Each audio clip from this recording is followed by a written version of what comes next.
ভেজাল খাবার ও বিদেশি গরুর সাথে প্রতিযোগিতায় টিকতে না পেরে নাম ওঠে হারিয়ে যাওয়ার তালিকায়। আন্তরিক চেষ্টায় সুদিন ফিরিয়ে আনে প্রান্তিক খামারিরা, তবে কদর বাড়লেও মিলছে না কাঙ্ক্ষিত দাম। তাই হতাশ মুন্সিগঞ্জের মীর কাদিমের ঐতিহ্যবাহী ধবল গরুর খামারিরা।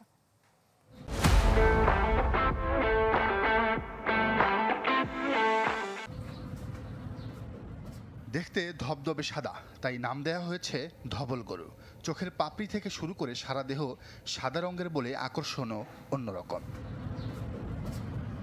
উৎকৃষ্ট মানের খৈল, ভুসি, চালের গুঁড়া খাইয়ে ২০০ বছরের পুরনো এই জাতের গরু লালন পালন করছেন মুন্সিগঞ্জ মীর কাদিমের খামারিরা।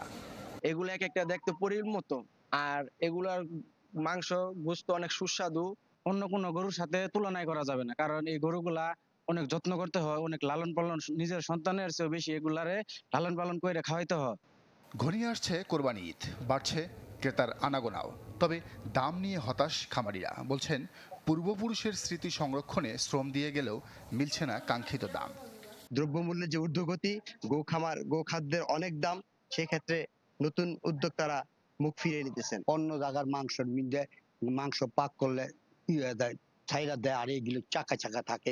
এই জন্য একটু এই মীর কাদিমের গরুর খুব চাহিদা। ভেজাল খাবার, বিদেশি গরুর আধিক্য সহ নানা কারণে কমে যায় ধবল গরু লালন পালন। খামারিদের সহায়তা ও ঐতিহ্য ফেরাতে উদ্যোগের কথা জানিয়েছেন প্রাণী সম্পদ অধিদপ্তরের কর্মকর্তা। বিনামূল্যে টিকা প্রদান এবং চিকিৎসা প্রদান করে যাচ্ছি আমাদের নিবিড় তত্ত্বাবধানে।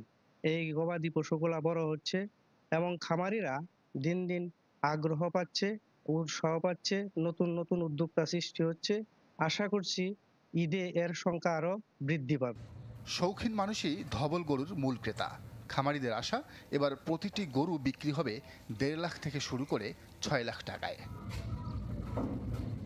Desk report, channel 24।